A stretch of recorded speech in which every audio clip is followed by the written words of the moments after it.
Kung mapapansin nyo, walang display yung panel natin. Pero, mga boss amo, meron siyang ilaw. So, check natin, dapat lahat yan, iilaw lahat ng terminal niya. Yun o. May power na ulit siya mga boss amo. Alright. Yun mga boss amo. Magandang hapon pala sa inyong lahat. Dito naman tayo sa paboritong tambayan natin. So mga boss amo, magbabahagi ako sa inyo ng tips kung sakaling mangyari sa inyo yung problema nito. Ang nangyari sa Honda Click natin ay na-blackout yung ating dashboard mga boss amo. Kung mapapansin nyo, kahit isusi natin siya,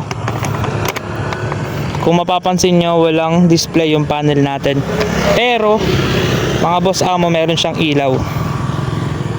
Yan o. Walang problema yung ilaw niya kasi nag high and low nga siya. Tapos meron din siyang busina. Yan, pero wala siyang power sa dashboard. Signal light wala siya. Yan, kahit nag-signal tayo, wala siya. Pero napupush button siya.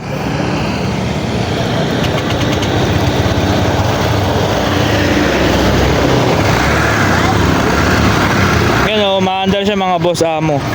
Napupush button. Okay, di ba?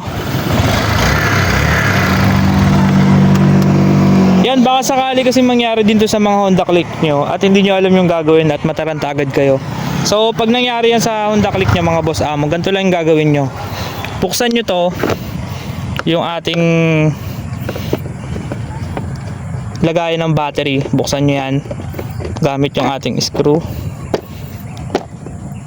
Yan, after nyo mabuksan yan mga boss amo, yan, so titignan nyo to lahat, yung fuse, kasi baka meron pumutok na fuse.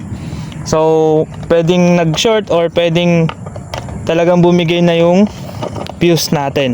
Para pala malaman nyo kung anong fuse dyan yung pumutok, gamit kayo ng test light. Yung isang clip ilagay nyo dito sa negative, kasi lahat ng check natin dito sa fuse box ng ating Honda Click, lahat yan positive. Isang 25 ampere at 510. Kita nyo naman. So check natin. So itong hilera na to, lahat yan may power yan, kahit nakapatay yung susi. Ito namang hilera na to, 310, magkaka-power lang yan kapag nakabukas yung susian natin. So i-test muna natin itong tatlong nandito, itong 25 tsaka yung 210. So check natin, dapat lahat yan iilaw lahat ng terminal niya. Okay, check natin ha.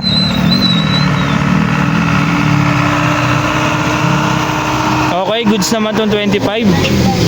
Next yung 10. Okay, goods din tong isang 10, yung nasa gitna. Next naman yung nasa baba na 10. Yan, lahat yan positive. Okay, so goods tong tatlo nandito, wala siyang putol. Next natin yung tatlong nandito sa may kanan. So, on muna natin yung susi. Kasi nagkaka-power lang yan kapag nakabukas yung susi natin. So, check natin itong 10 sa taas. Okay, all good siya mga boss amo. Yan, next, itong nasa gitna. Ayun na nga mga boss amo.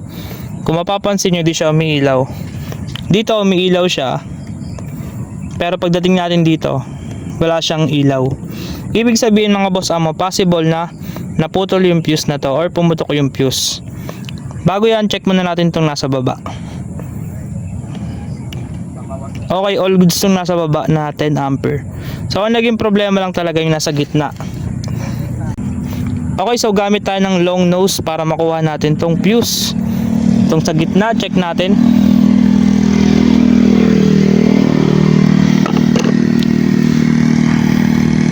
So mapapansin nyo mga boss amo, yan talagang naputol siya mga boss. Yun o, talagang pumutok siya. Okay, so wala tayong number 10 na fuse na pamalit dito. Wala, naubos na yung reserba ko dito. Dapat kasi may reserba yan dito. So kapag emergency na wala kayong mabilihan na fuse or nasa bukid kayo, tulad nito, nasa bukid ako, wala akong pamalit na fuse, pwede kayong gumamit ng ganitong klase. Yung wire lang mismo yung gagamitin yung fuse. Yan. Okay mga boss amo, so sample lang to ah. Yan, kung sakaling wala talaga yung mabilihan na fuse, for emergency lang, pwede nyong gawin to. Pero hindi siya advisable guys na pang matagalan na. Pag emergency lang talaga na naputukan ka ng fuse sa daan, pwede mo tong gawin. Ayan o, binalot ko yung wire sa fuse. Tapos salpak na natin dito. Okay mga boss amo, so yan, nasalpak na natin siya. Ngayon, itest naman na natin kung may power na. Yun, may power. Yun, may power mga boss amo. Check natin yung dashboard. At yan mga boss amo, mapapansin nyo may power na rin siya. Okay, so ulitin natin. Yun o. May power na ulit siya mga boss amo. Alright. Pero syempre, dahil hindi ko nga sabing advisable lang irekta yan, nagamit tayo na ito mga boss amo. Ito lang kasi yung available sa akin ngayon, pero papalitan ko rin siya ng 10 ampere pag dumating na yung in-order ko. Ito 5 lang to. Yan o. Pero pwede na yan, pansamantagalan lang mga boss amo. Kaysa naman nakarekta siya. Kaya ko lang ginawa to para, kaya ako narekta kung sakali lang na wala kayong mabilihan na fuse. Ito kasi 10.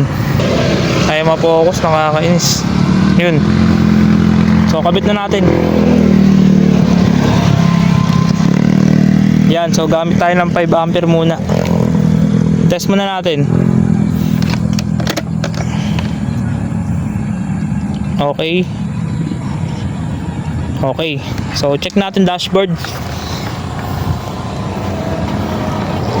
Yun, okay na yung dashboard natin.